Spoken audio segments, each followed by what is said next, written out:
The Young Tsar by Graf Leo Tolstoy. The young Tsar had just ascended the throne.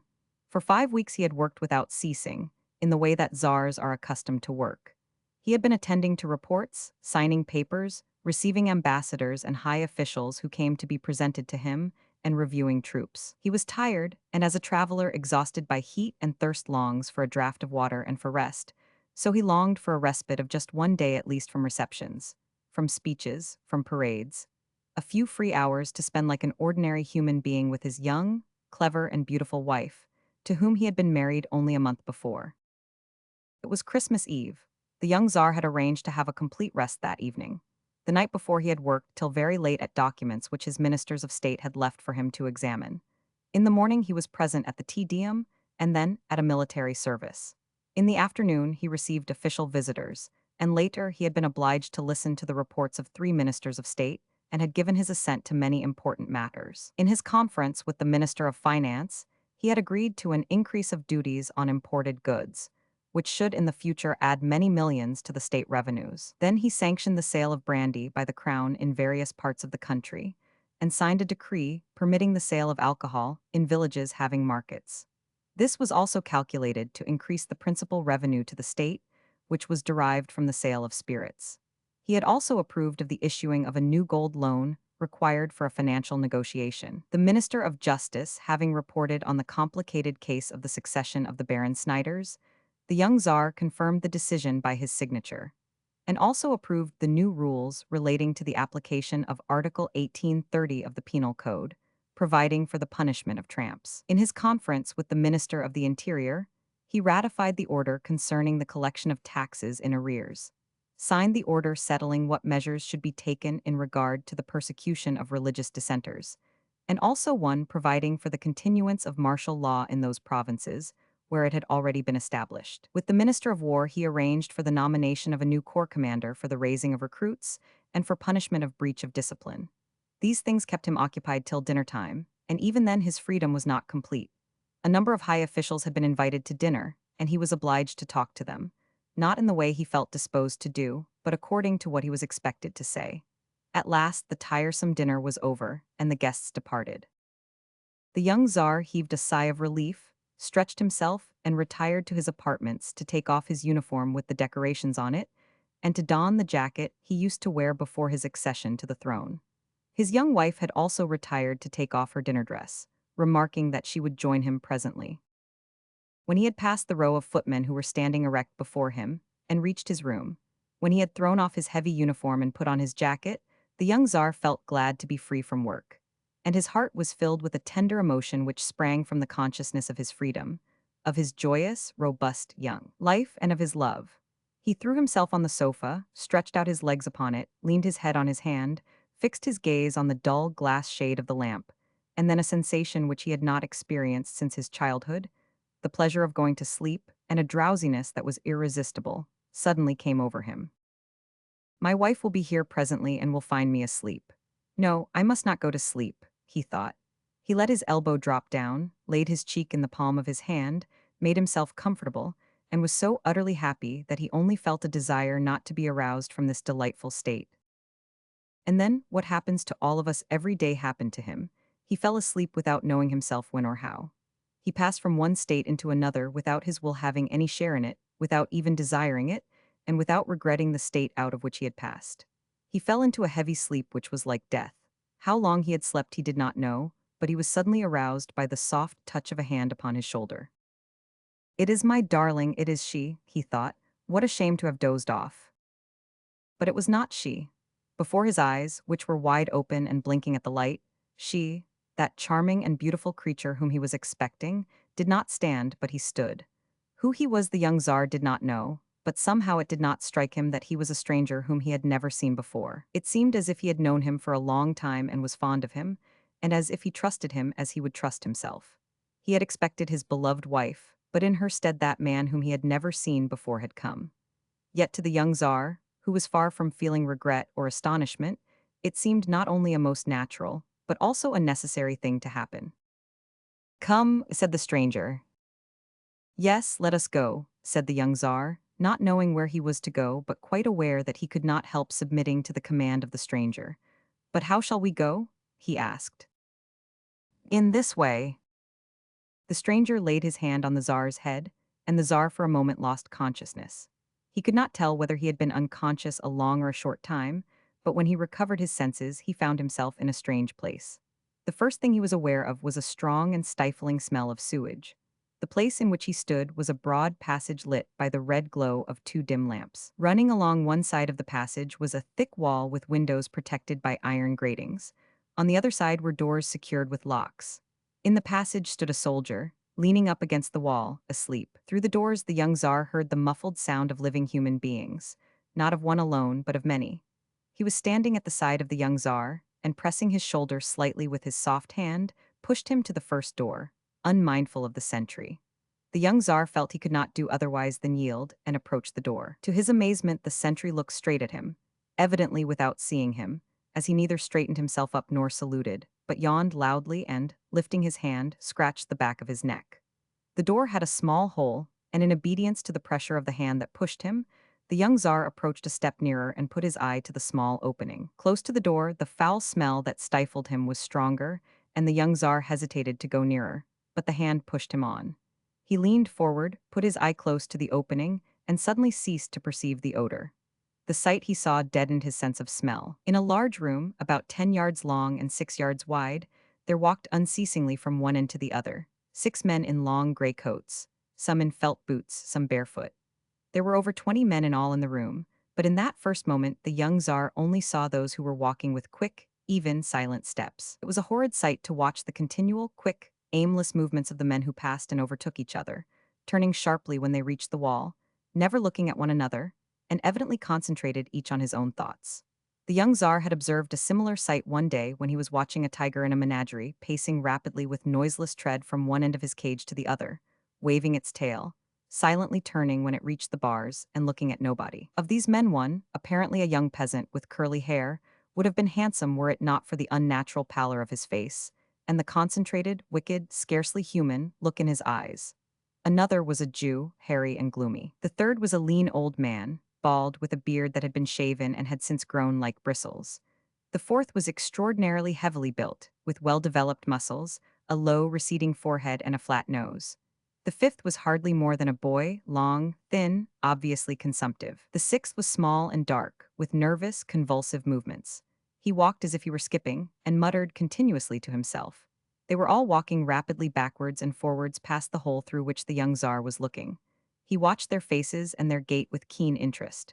Having examined them closely, he presently became aware of a number of other men at the back of the room, standing round, or lying on the shelf that served as a bed. Standing close to the door, he also saw the pail which caused such an unbearable stench. On the shelf, about 10 men, entirely covered with their cloaks, were sleeping. A red-haired man with a huge beard was sitting sideways on the shelf, with his shirt off. He was examining it, lifting it up to the light, and evidently catching the vermin on it. Another man, aged and white as snow, stood with his profile turned towards the door. He was praying, crossing himself and bowing low, apparently so absorbed in his devotions as to be oblivious of all around him. "I see this is a prison," thought the young Tsar. "They certainly deserve pity. It is a dreadful life, but it cannot be helped. It is their own fault." But this thought had hardly come into his head before he, who was his guide, replied to it. "They are all here under lock and key by your order. They have all been sentenced in your name. But far from meriting their present condition, which is due to your human judgment, the greater part of them are far better than you or those who were their judges, and who keep them here. This one," he pointed to the handsome, curly-headed fellow, "is a murderer. I do not consider him more guilty than those who kill in war or in dueling and are rewarded for their deeds. He had neither education nor moral guidance, and his life had been cast among thieves and drunkards. This lessens his guilt, but he has done wrong, nevertheless, in being a murderer. He killed a merchant to rob him. The other man, the Jew, is a thief, one of a gang of thieves. That uncommonly strong fellow is a horse stealer, and guilty also, but compared with others not as culpable. Look." And suddenly the young Tsar found himself in an open field on a vast frontier. On the right were potato fields. The plants had been rooted out and were lying in heaps, blackened by the frost. In alternate streaks were rows of winter corn. In the distance, a little village with its tiled roofs was visible. On the left were fields of winter corn and fields of stubble. No one was to be seen on any side, save a black human figure in front at the borderline, a gun slung on his back, and at his feet a dog.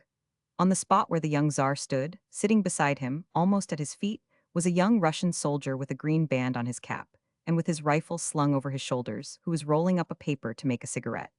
The soldier was obviously unaware of the presence of the young Tsar and his companion, and had not heard them. He did now turn round when the Tsar, who was standing directly over the soldier, asked, "Where are we?" "On the Prussian frontier," his guide answered. Suddenly, far away in front of them, a shot was fired. The soldier jumped to his feet, and seeing two men running, bent low to the ground, hastily put his tobacco into his pocket and ran after one of them.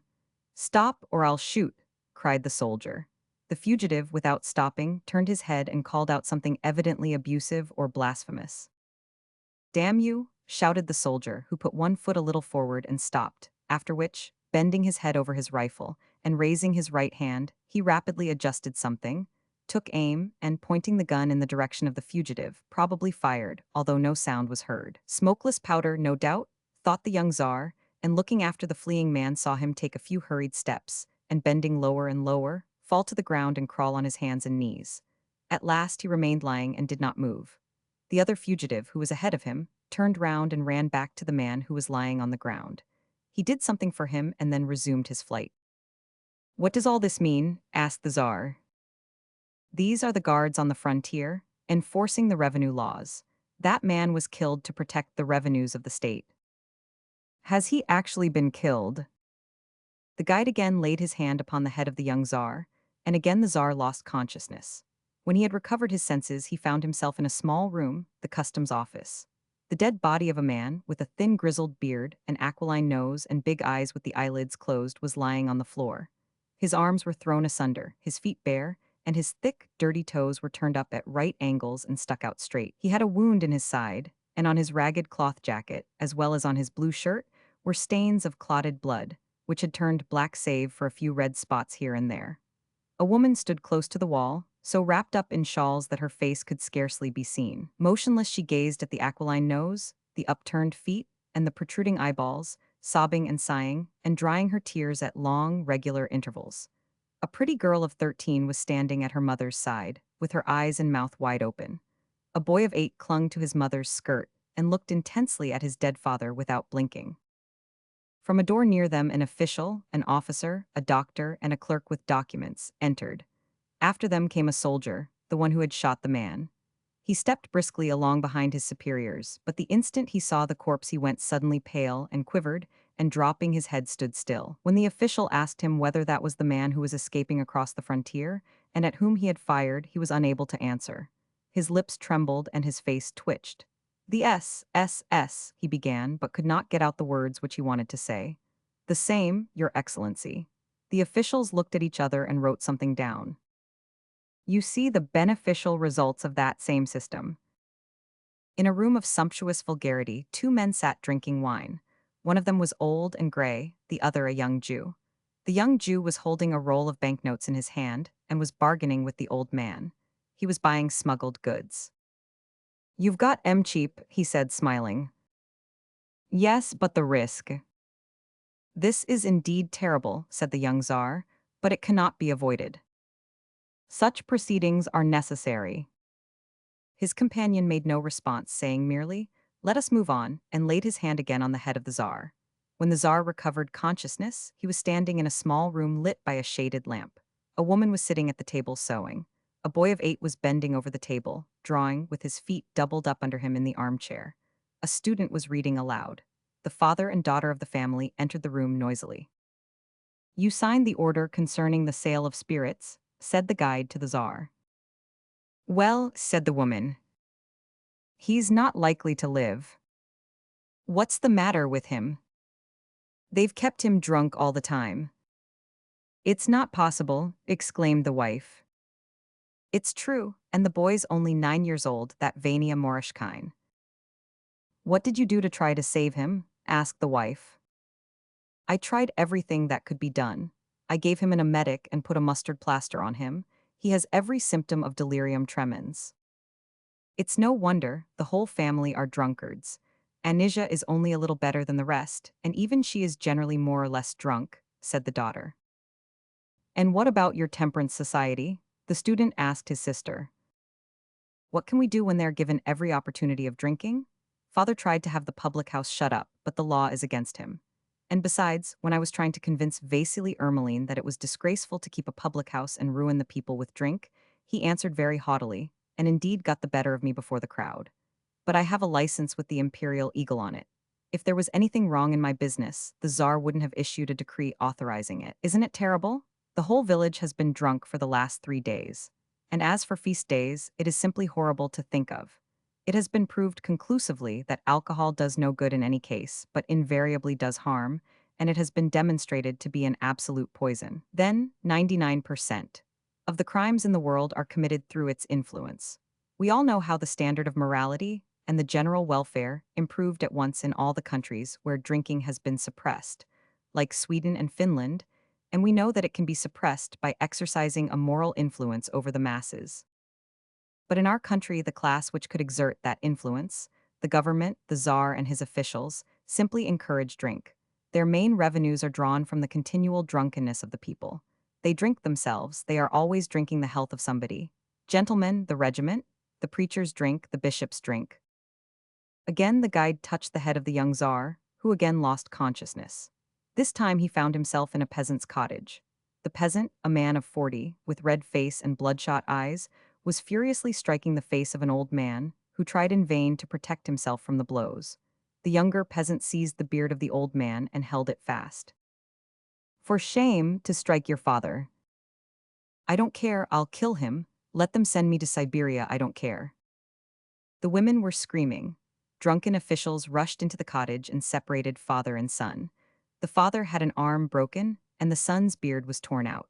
In the doorway, a drunken girl was making violent love to an old, besotted peasant. "They are beasts," said the young Tsar. Another touch of his guide's hand, and the young Tsar awoke in a new place. It was the office of the Justice of the Peace. A fat, bald-headed man, with a double chin and a chain round his neck, had just risen from his seat and was reading the sentence in a loud voice, while a crowd of peasants stood behind the grating. There was a woman in rags in the crowd who did not rise. The guard gave her a push. "Asleep, I tell you to stand up," the woman rose. According to the decree of His Imperial Majesty, the judge began reading the sentence. The case concerned that very woman. She had taken away half a bundle of oats as she was passing the thrashing floor of a landowner. The justice of the peace sentenced her to 2 months' imprisonment. The landowner whose oats had been stolen was among the audience. When the judge adjourned the court, the landowner approached and shook hands, and the judge entered into conversation with him. The next case was about a stolen samovar. Then there was a trial about some timber which had been cut, to the detriment of the landowner. Some peasants were being tried for having assaulted the constable of the district. When the young Tsar again lost consciousness, he awoke to find himself in the middle of a village, where he saw hungry, half-frozen children, and the wife of the man who had assaulted the constable broken down from overwork. Then came a new scene. In Siberia, a tramp is being flogged with the lash, the direct result of an order issued by the Minister of Justice. Again oblivion and another scene. The family of a Jewish watchmaker is evicted for being too poor. The children are crying, and the Jew, Isaacs, is greatly distressed.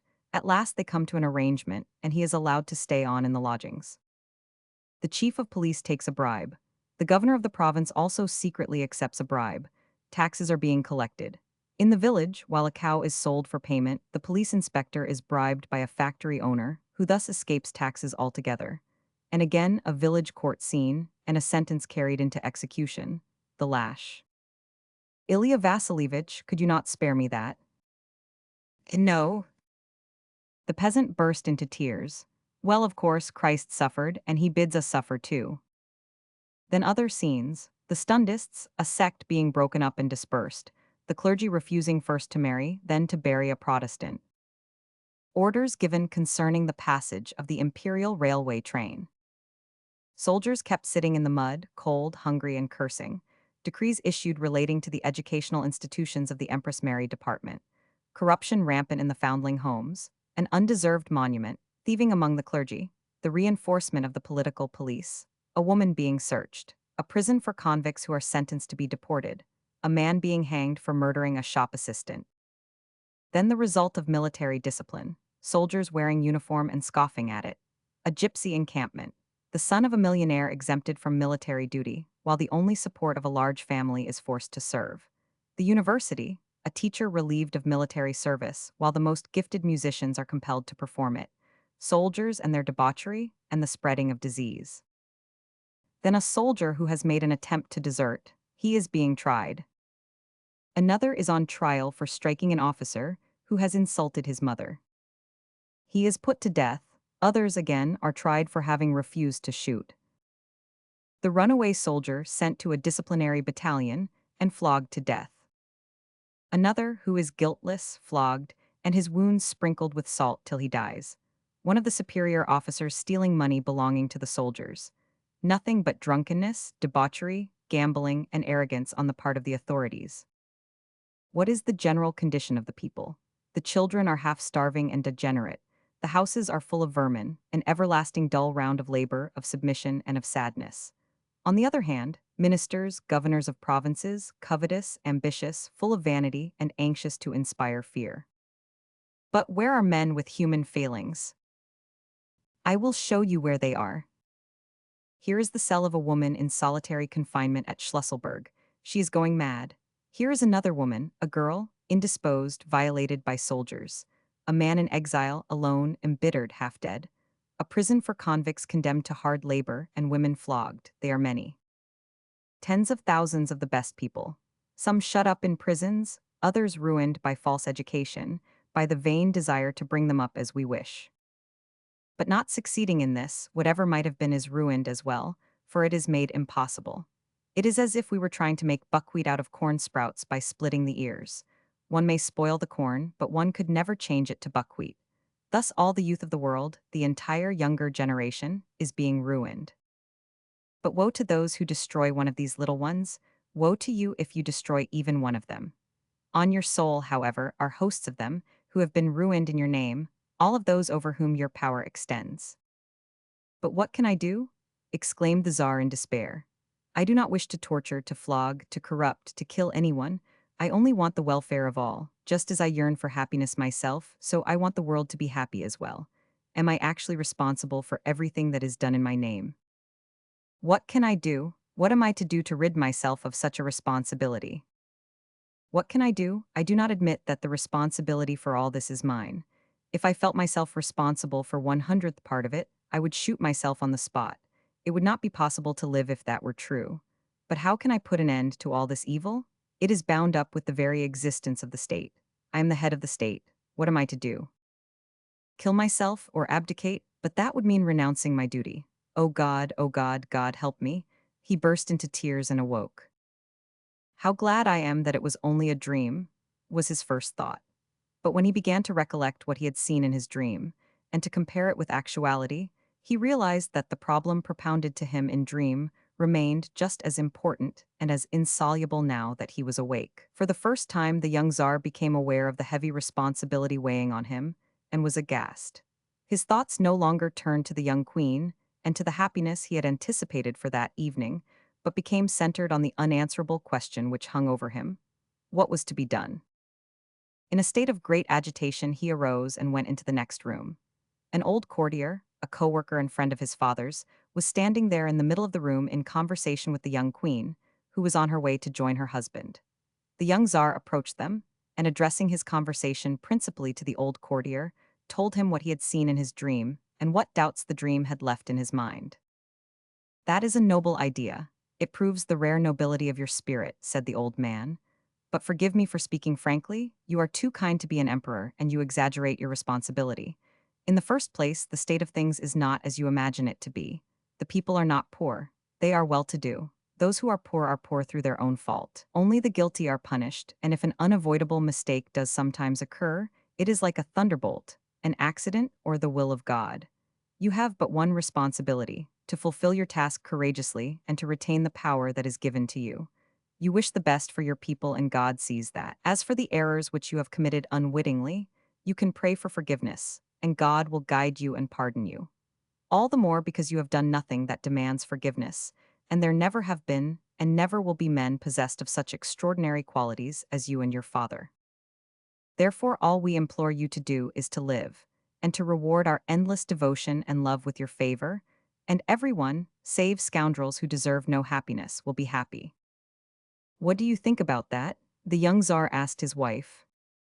I have a different opinion, said the clever young woman, who had been brought up in a free country. I am glad you had that dream, and I agree with you that there are grave responsibilities resting upon you. I have often thought about it with great anxiety, and I think there is a simple means of casting off a part of the responsibility you are unable to bear, if not all of it. A large proportion of the power which is too heavy for you, you should delegate to the people, to its representatives, reserving for yourself only the supreme control, that is, the general direction of the affairs of state. The queen had hardly ceased to expound her views, when the old courtier began eagerly to refute her arguments, and they started a polite but very heated discussion. For a time, the young Tsar followed their arguments, but presently he ceased to be aware of what they said, listening only to the voice of him who had been his guide in the dream, and who was now speaking audibly in his heart. You are not only the Tsar, said the voice, but more. You are a human being who only yesterday came into this world and will perchance tomorrow depart out of it. Apart from your duties as a Tsar, of which that old man is now speaking, you have more immediate duties not by any means to be disregarded. Human duties, not the duties of a Tsar towards his subjects, which are only accidental, but an eternal duty, the duty of a man in his relation to God, the duty toward your own soul, which is to save it, and also to serve God in establishing his kingdom on earth. You are not to be guarded in your actions either by what has been or what will be, but only by what it is your own duty to do. He opened his eyes, his wife was awakening him. Which of the three courses the young Tsar chose will be told in 50 years.